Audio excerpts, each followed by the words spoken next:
Hello, everybody. Welcome back to another episode of Between You and Me. If you're new here, my name is Alex, and we are nearing the end of season 5 of this podcast, and I just want to let you guys know that I am reaching a point, not to complain, not to be a complainer, which I feel like sometimes I am, but I'm reaching a minor point of burnout when it comes to the podcast, and this is why I do it in seasons, is so that I can refresh myself, refresh the way that I, look at things, perspective, and how I can approach a topic to talk about it to the best of my abilities to you guys, which is also why this is my second time recording this podcast, which doesn't happen to me very often, but does happen sometimes, where I record a podcast, I start editing it, and it's just so unbelievably shit. Like the way I explain it, I don't know, something's off with the way that I explain it that I literally just have to stop. And this is the most hectic time for me to do this because I procrastinated, or not actually procrastinated, I had other things to do, other work, but I could only get to editing this podcast the day before it releases. It's 6 p.m., sorry. I got 20 minutes into my episode and decided I hated it. So now I'm re-recording it, and I recorded it last week. So that's just a preface for like my mood and why this episode might be a little bit more concise and shorter, because I want to get to the point of what I was trying to explain in this episode when I recorded it the first time. But I just feel like I was just repeating myself too much and it wasn't good. So before we get into it, don't forget to go and follow the podcast Instagram account, which is @BetweenYouAndMePod. You can also follow the TikTok @BetweenYouAndMe Podcast, but on Instagram is where I interact the most with you guys, and also where I leave spaces and areas and DMs open so that you guys can ask me questions, and then I can interact and talk about whatever subjects you want on the podcast as well.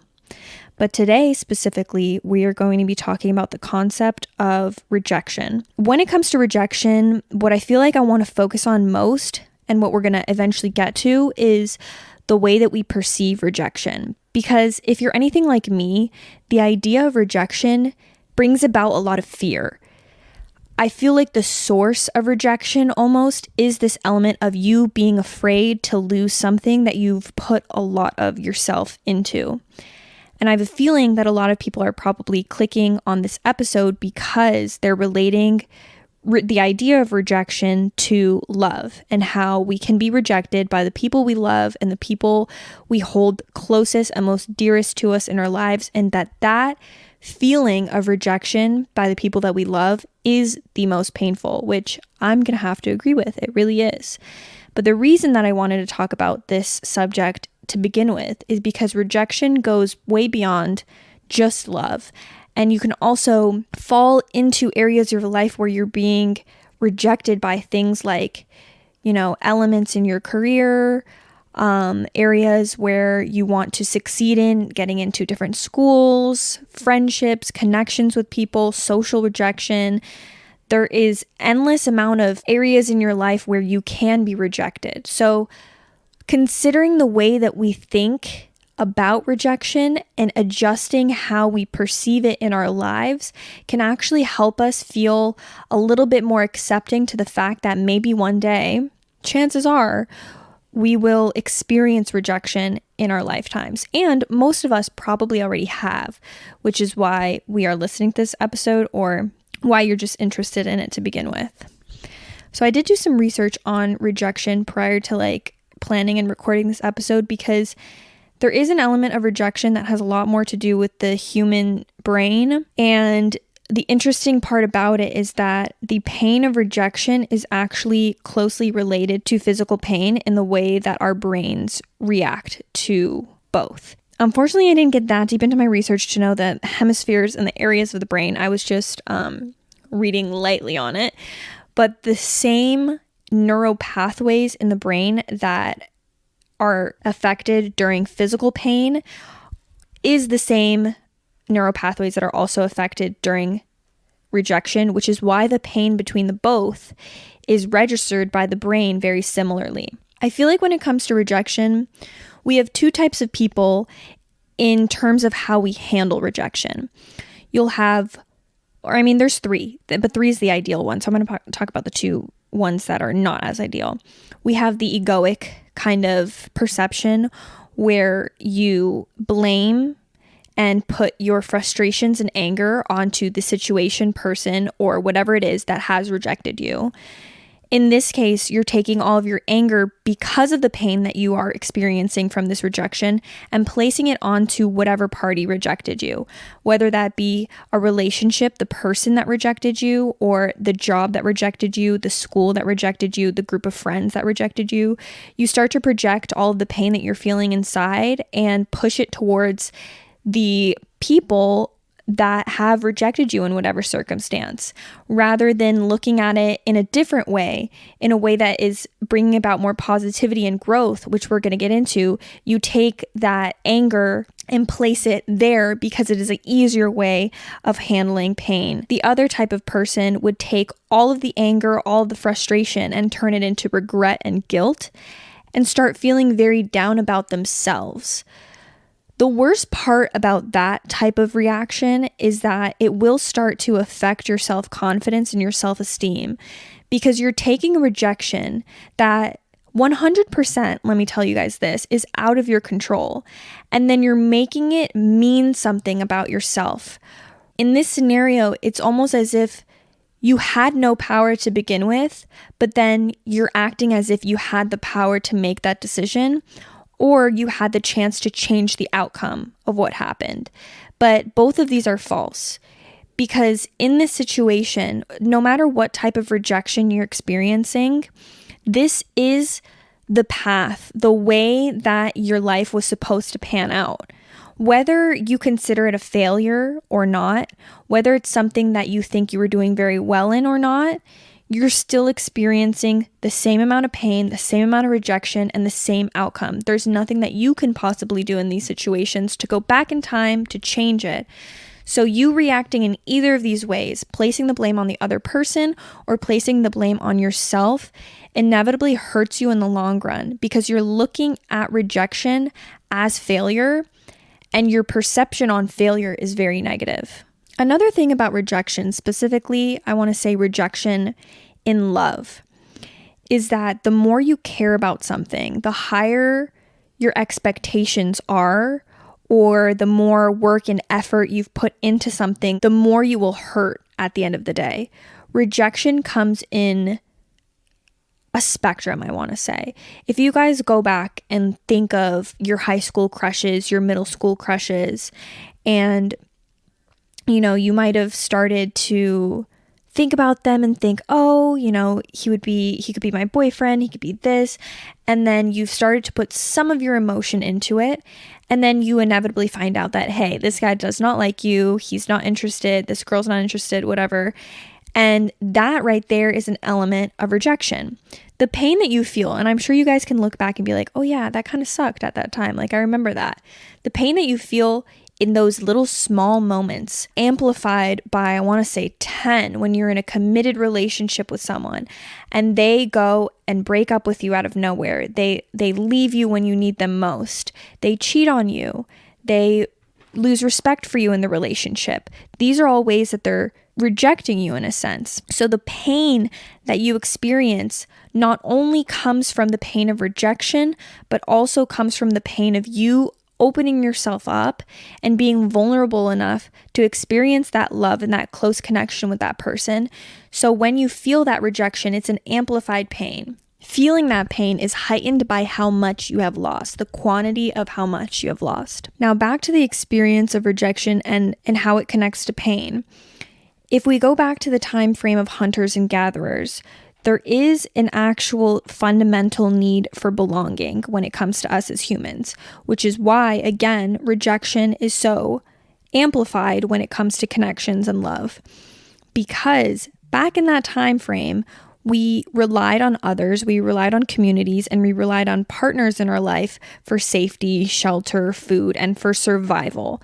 So there is still, although we are way past that, there is still this actual need as human beings to have this connection with others in order to quote unquote survive.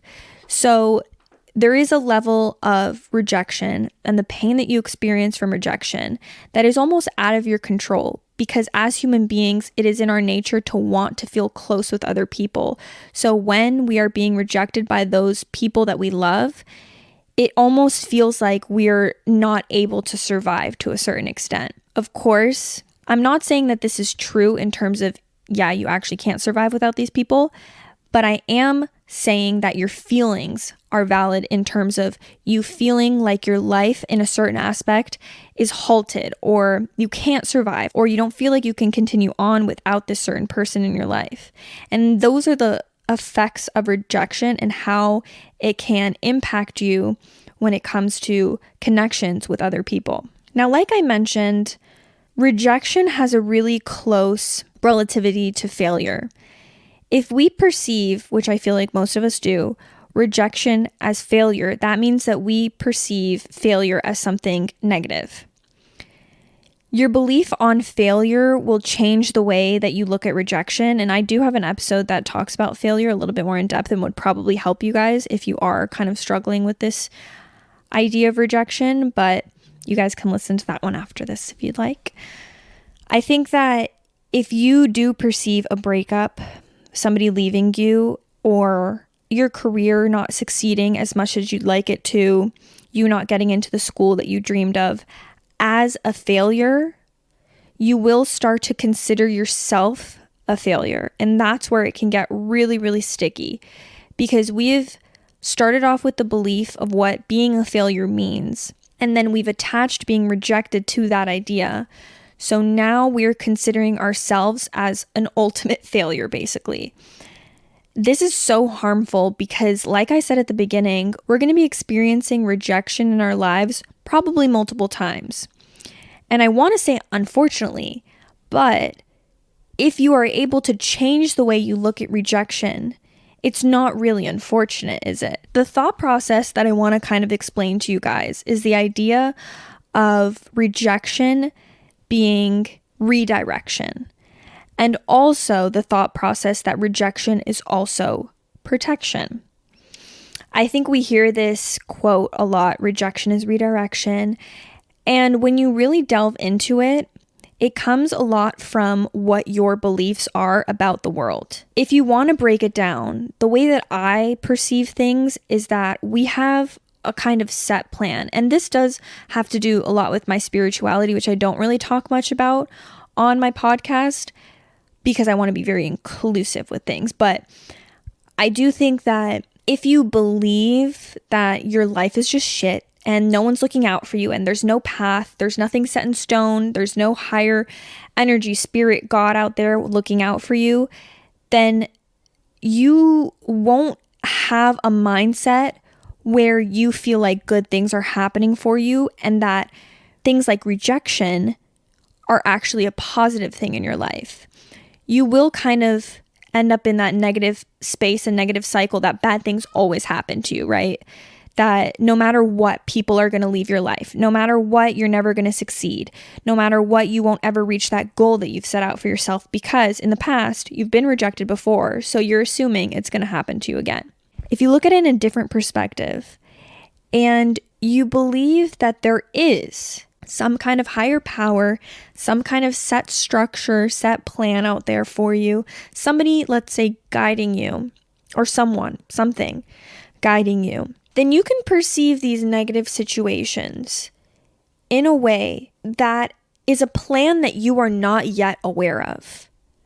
There is a plan for you that will lead you to the most positive outcome, whatever you're dreaming of, right? And if you trust in that plan, if you trust in the process, then everything will work out for you. So when there was a person that you loved so much that you wanted to be in your life and they're no longer in it, they rejected you, they didn't want to be with you, whatever it is, rather than looking at it as life sucks, this person left me, the next person's going to leave me, I'm not good enough for them, or they were the worst person in the world, how could I have ever ended up with them, whatever it might be. Looking at it as this person was meant to be in my life for that period of time, I needed to learn how to love. I needed to learn how to be in a relationship. I needed to learn more about myself, what I needed out of a relationship. There's so many things. There's so many things that it could be. But now they've had their place in my life and they no longer are in it anymore because that's the way that it was meant to be. If they were in my life now, I wouldn't be on the right path. I wouldn't be going where I need to go. Now, people who have experienced rejection, let's say, if you think about it and look back at experiences that you've had involving love and rejection, can you look at your life now and consider how your life has changed, hopefully in a positive way, and that it wouldn't be the same if that person was still in your life? That is an example of us trusting the process, us trusting that rejection only means something better is waiting for us, and that we really truly don't know at that moment what is waiting for us. And that's why it hurts. That's why we're wondering why that person left us. That's why we're wondering why we weren't able to succeed in this area of our life. But when one door closes, a better door opens. I've experienced it firsthand, so I kind of want to push this different perspective if you guys don't have that perspective already, that there is a plan made for you out there, that pushing against things that are meant to happen in your life are going to create more difficulties for you. If someone has rejected you and you keep going back and back and back and begging them to take you back and forcing it, and it really doesn't feel good, but your urge is to just be with that person, that means that you're clashing against a plan that has been set for you. It's not meant to happen. All this pain and this turmoil and things that never feel like they're going to be resolved, and you're in constant cycles in your life, keyword, cycles, negative, repetitive cycles. These happen because we're not following the plan that we're supposed to be following. And I don't want this to sound all like mystical and spiritual and something that you can't believe in, because if you believe something, no matter if you believe that there is a God or if you believe that there's a higher power, if you believe in it, that's the way that your life is going to pan out. That's actually another level of manifestation. You believing so strongly that something's going to happen in your life that there you go, there it is. It happens for you. The same thing goes if you believe negative things are going to happen to you in your life, that is also going to happen to you. You're constantly looking out for the negative. You're constantly thinking people are going to reject you and hate you and not accept you. So that's in fact what happens in your life. There's this quote that your inner world reflects your outer world. And I've talked about this before because I truly, truly believe that your inner thoughts, your inner processes of how you think about things, what you believe in, if they're positive or negative, that's what you're going to focus on the most in your outer world. So if you do believe that this situation was meant to happen to you, this rejection, this point and period of your life, even if you feel low, by the way, this is when it's the hardest to have this belief. But even when you feel low, you believe that, hey, something good is going to come out of this. I needed to release this part of my life so I could move on to a chapter that is different, that is more positive, where I'm able to grow even more, where I'm able to learn even more about myself. That is how you're going to be able to look at rejection and not connect it with this idea of fear. And I also want to say that when it comes to these thought processes, it's easier said than done. And it's not always something that's going to come so naturally to you when you are at this low point of feeling this pain, this inherent pain that we're going to feel from rejection. So adjusting your thought process on rejection now, maybe if you haven't really experienced it yet or you're not experiencing rejection at the moment, changing the way that you feel about rejection now will help you in the future to, once again, like I said, not fear rejection, but also be able to handle it on a level that doesn't hurt you as deeply, but then also consider the fact that regardless of any pain you experience in that moment and making sure you process that pain, you're also going to be able to level up in another area of your life. You're going to be able to open doors for new things. It's redirecting you to another area of your life that you need to be focusing on, and or maybe protecting you from something that wouldn't have gone good if you stayed in that other situation. Let's say you got fired from a job, but if you stayed in that position, you would have missed out on a new opportunity to shift where you're looking at in your career, and you would have been so much happier in that career. It's almost like the butterfly effect. One thing happens to you and it ripples to a whole nother area of your life where you grow and change and adapt. And that outcome is a lot more positive than the road that you're already on. This idea of rejection and redirection and protection and things like that, I feel like can sometimes be a hard one to grasp, again, because of how it has a lot more to do with your beliefs rather than facts and, true statements. So there is an element of you truly wanting to believe something versus you thinking like, oh yeah, maybe something good is going to happen to me, or maybe not, or maybe this. There has to be some element of you that truly believes in something in order for it to make an impact in your life. So it is something that you have to practice over time. And like I said, rejection is going to come up whether it be something small or something a lot larger in your life. So if you continue to think about rejection with this positive lens, in terms of it protecting and or redirecting you to something better, then you'll be able to cope with the pain of rejection in a much more positive way. I also think that when it comes to rejection, there's levels to just having a positive thought process on it, and also just healing the emotions of the pain that you feel when it comes to rejection. Because we talked about, the inherent need to be close to other people and to have connections with other people, there's a big part of us that still will desire this closeness to people when we lose a different person, right? Let's say we lose a partner because they no longer want to be with us, and now we desire that closeness, but we don't have it anymore. So if it's love that you're desiring, you're wanting closeness for others, you need to find a way to refill that in your life and look for connections within your friends, family, and even within yourself. Find ways that you can feel closer to yourself, whether that be journaling or taking time to just hang out with yourself peacefully, spend time brainstorming things, thinking about things. Don't always distract yourself when it comes to things like finding another person to fill that void or whatever it might be. If it comes to a career or future, you're desiring a purpose. So now's your chance. Maybe that career that you were working towards isn't happening for you anymore, and you get a chance to look in different areas of your life where you might find a different purpose, where you might completely shift what you were planning on doing with your life, and it might be 10 times better.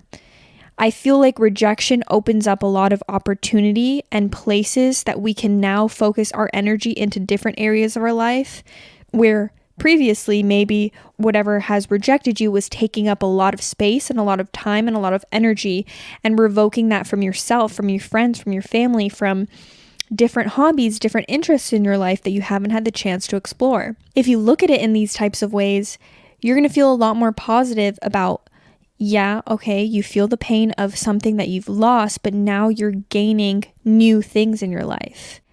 Honestly, when I talk about this, it makes me feel really happy, because whatever pain you feel in your life, and I do want to say, I haven't been a person who has experienced really deep, horrible pain that I know a lot of people have. So I don't want to make light of those things, but I do want to say things like breakups I've experienced, rejection in careers I've experienced, rejection from schools I've experienced. So things along those lines. If you are able to consider the ways that you can shift your perspective and look at things in a much more positive light, it should make you happy. It should make you excited that there is so much life out there, that whatever it is that you've been rejected by doesn't define you.